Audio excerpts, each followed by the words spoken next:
Thank you all for being here. Like she said, we're going to go through some techniques for anxiety, but I also want this to be a chance for you to relax and just experience that calm. So like she said, we'll be doing a meditation as well to incorporate some of these techniques. So a very interesting time for all of us and a very unique time for our brains. You know, our brains are not set up to handle this kind of sudden change. And so this has caused a lot of anxiety for people.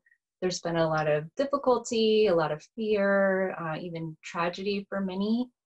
For others, it's actually been a time of self-growth, a time to step back and reflect. And for many of us, it's kind of been a roller coaster of both. So I'll be interested to hear what you've been experiencing, in the question and answer. But we'll start with what my clients in Santa Monica have been experiencing. And there's really kind of a top 3 issues that people are bringing up.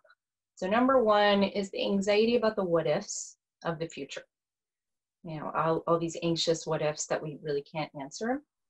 Number 2 is a lot of judgment. So kind of an anxiety around, I should be more productive. There's all these things I could be doing with this time and I'm not. So just kind of feeling bad with that judgment and anxiety as well. And then number 3 has been some frustration or annoyance with the situation, the people you're quarantined with. I'm especially seeing this one with people with young children that are having to homeschool. It's been a very difficult time in that way. So a lot of frustration and anxiety about doing that right as well. So we're going to go through each of these 3, and then, like I said, we can also address whatever you would like to in the question and answers. So that first one, the anxious what ifs. There's 2 reasons that this happens, just looking at the brain. So 1, the brain can't handle just a blank. You know, it can't just, unless you're in some really deep spiritual practice and you can just be comfortable with the not knowing, your subconscious mind is always going to fill in the blank whenever there's an unknown about the future. So if you're feeling anxious, your subconscious mind is coming up with an anxious thought, even if you don't realize it. So that's one thing that's happening. Number 2 is our brains are designed to keep us safe, not to make us happy. And this makes sense. So, we fill in that negative what if because it's safer to focus on the negative from, a biological perspective. If you're walking through the jungle, it's probably safer to think, what would I do if there's a lion or a tiger, as opposed to if there's a pretty flower or a unique tree. So it makes sense. The brain is focused on the negative to try to keep us safe. And in this current situation, there's so many unknowns. There's so many what ifs. So the brain is filling those in with negative possibilities. The way the brain is doing this, and I hope you like neuroscience because I find it fascinating, there's a reactive portion of the brain that's very strong from an evolutionary perspective. That's the part that developed first, and it's very strong. And that's where those anxious thoughts are coming from. They're reacting to these unknowns. There's another part of the brain, the frontal lobe, that has to do more with thought.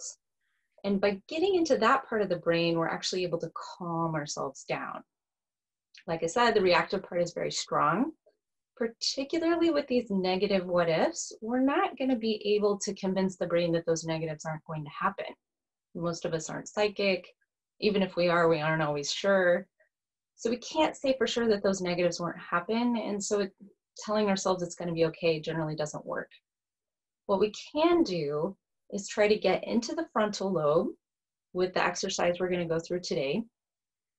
And by doing that, that energy that would be in the reactive part of the brain is calmed down and the anxiety will dissipate.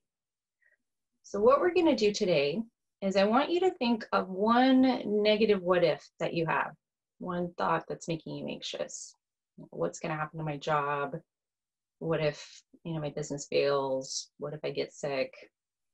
These kind of negative what ifs. So we'll use the example, what if I get sick and die from this virus?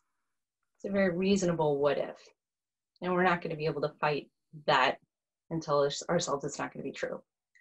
So what we're going to do in order to get to the frontal lobe is do a very specific thought process called positive possibility statements.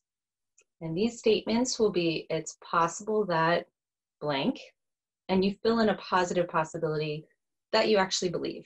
It is important that you actually believe it. So just some short, quick statement.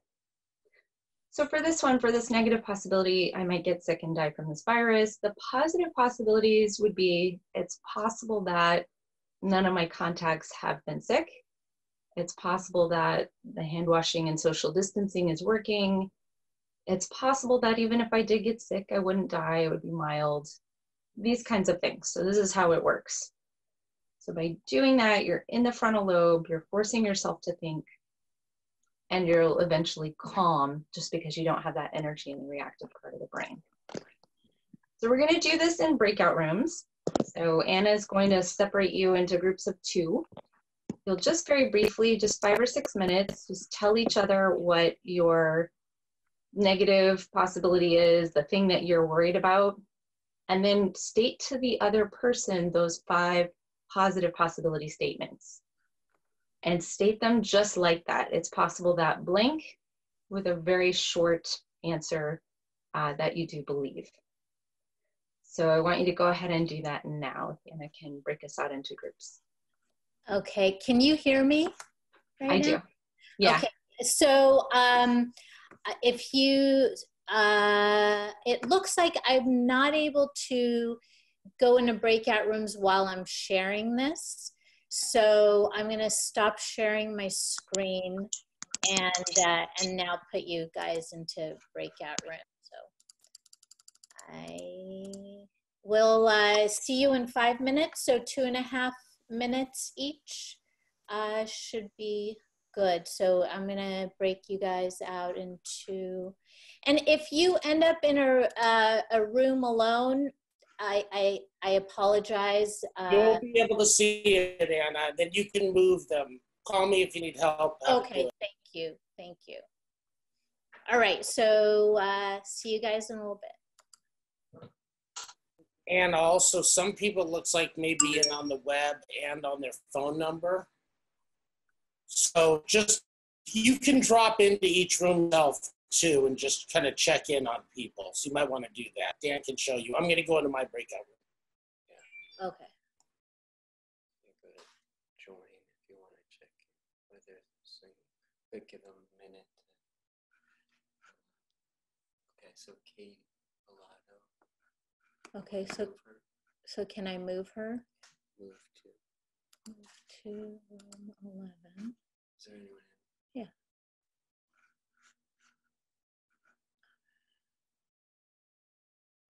And then there's the person on the phone. Maria. Should I move? Sure. Move her to room 2.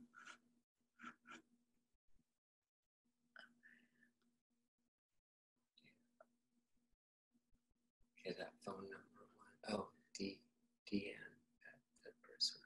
See. Oh, shoot. Should just put her in 6.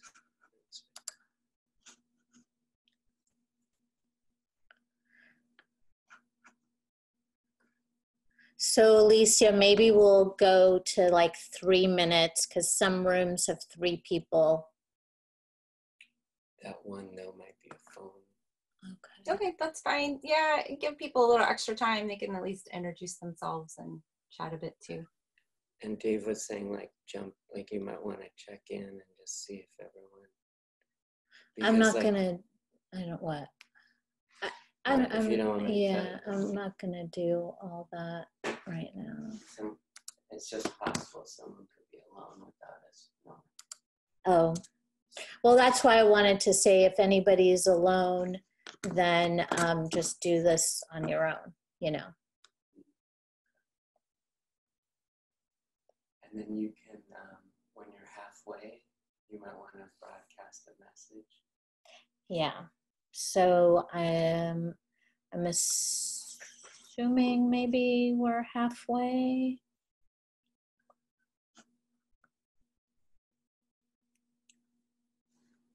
Okay. So.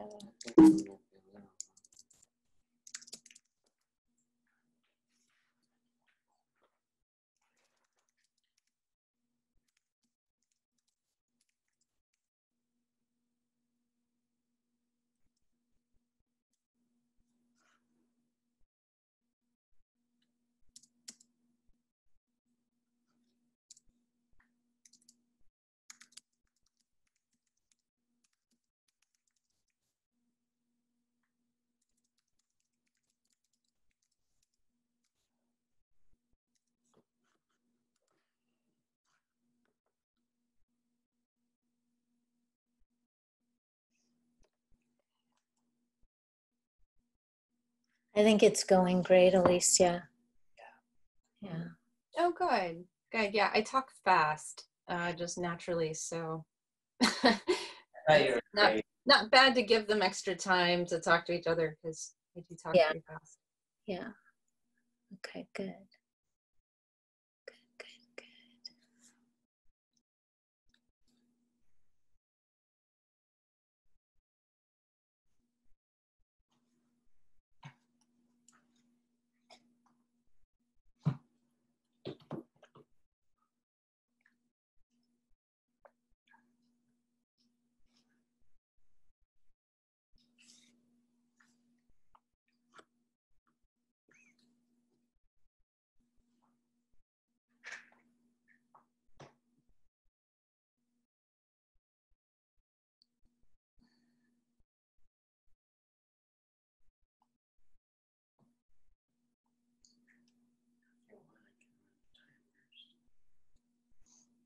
Okay.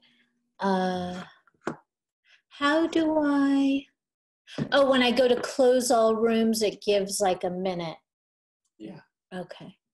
So in 30 seconds, I'm going to do. Some people come back. Oh, okay. Okay, yeah. So I'll do it now. All right. So we have a minute till everyone comes back.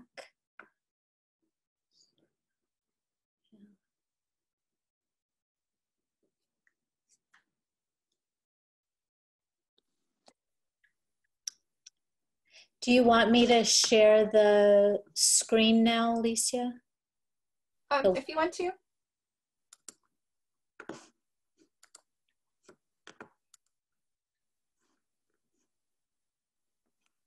Yeah, just let me know when to undo my camera. Oh, okay. Let me see.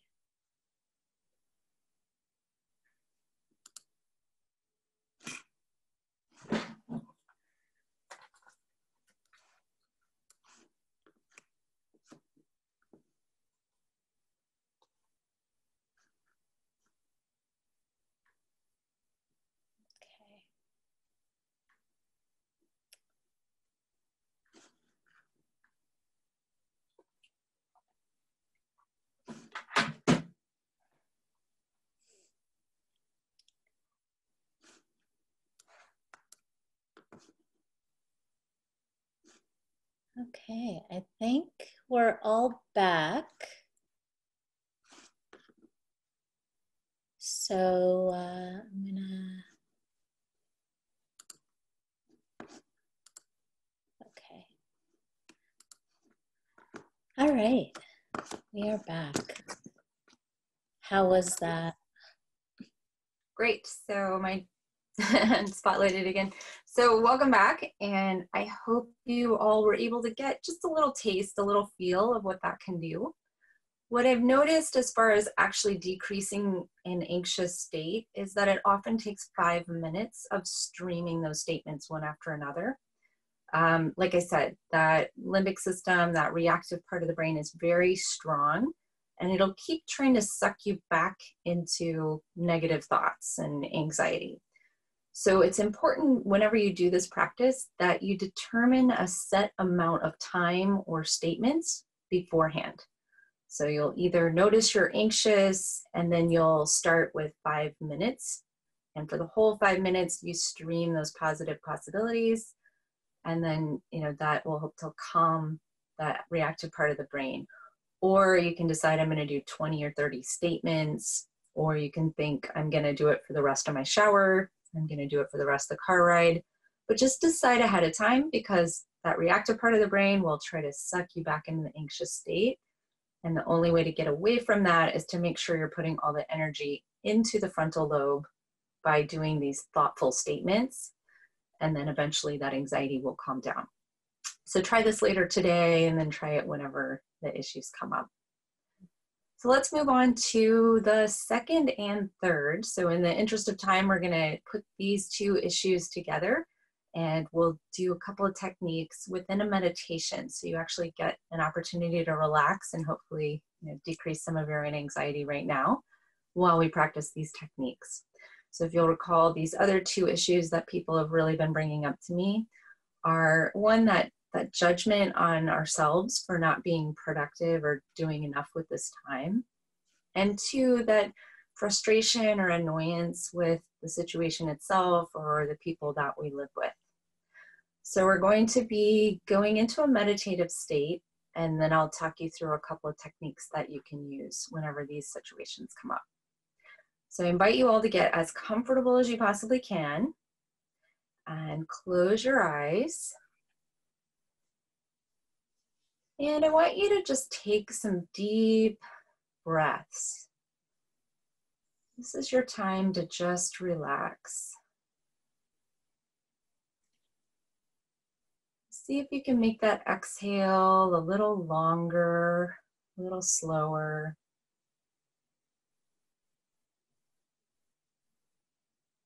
See if you can make your inhale a little deeper.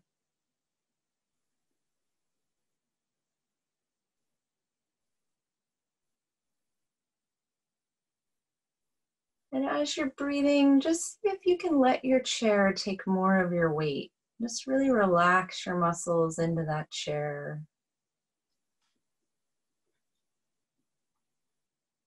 Continuing to breathe deeply.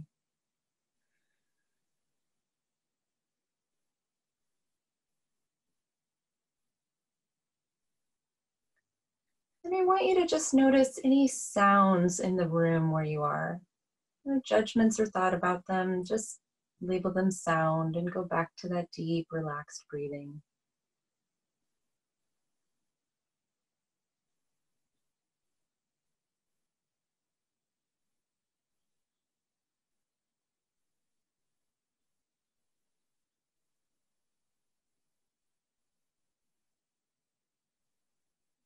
And I want you to notice each point of contact you have with the chair.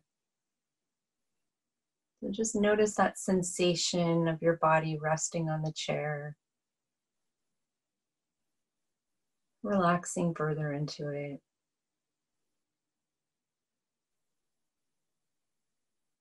And maybe notice the sensation of what your fingers are touching, or even rub them along your clothes so you can feel that. Just really relax, nothing you have to do right now.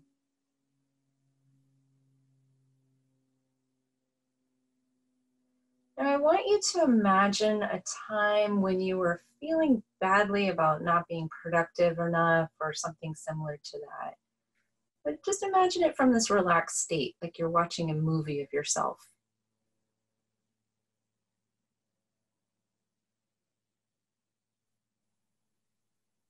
Maybe you lost your temper with someone, something like that. Maybe you noticed someone accomplishing something in their business and felt like you should be doing it in yours. And as you notice that, I want you to put your hand on your heart and just say the word forgiven to yourself. Just over and over again, forgiven. If there's another word that feels better to you, that's fine too. Just really breathe into that feeling of forgiveness. And it's okay if you don't quite feel it right now, that's fine. You're just doing this practice, just allowing yourself to at least consider the possibility of forgiveness.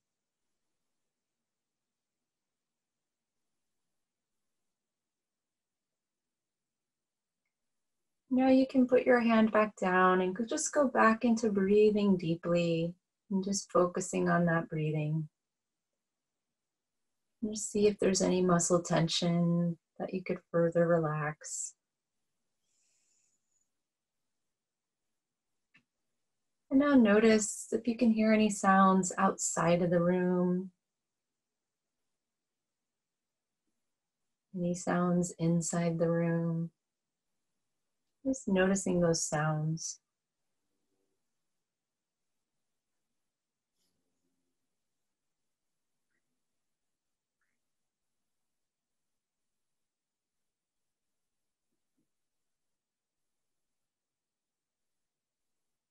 And now I want you to briefly think of a time when you were feeling frustrated or annoyed with this situation. Again, just like you're watching it in a movie as you sit here relaxed.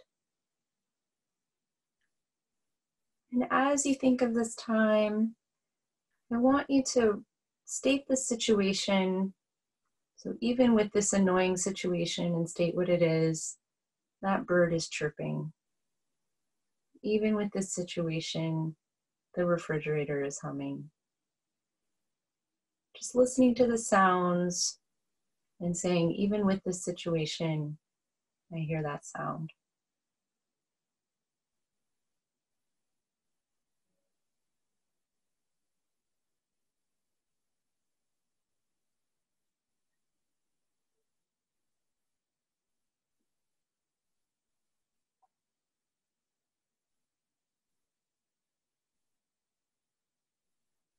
And you can incorporate other senses. So maybe you smell something, even with this situation, I smell coffee.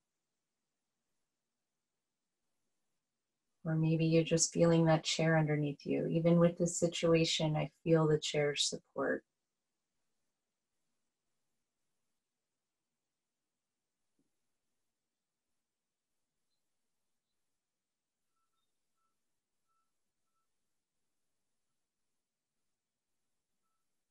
And you can actually imagine something you've seen. So maybe imagine the last flower you've seen. Even with this situation, there are flowers of brilliant orange.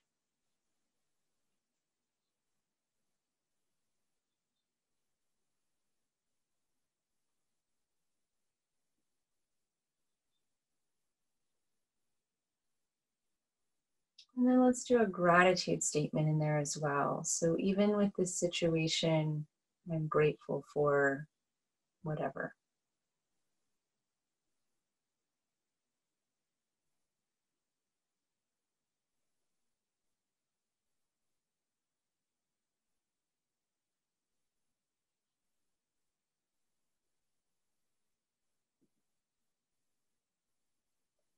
Great. Now I want you to take a couple more deep breaths, and when you're ready, you can open your eyes and come back to the room.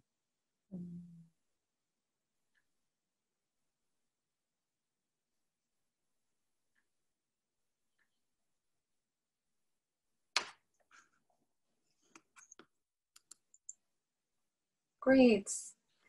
So I hope you're all still awake and that you were able to feel some relaxation from that process.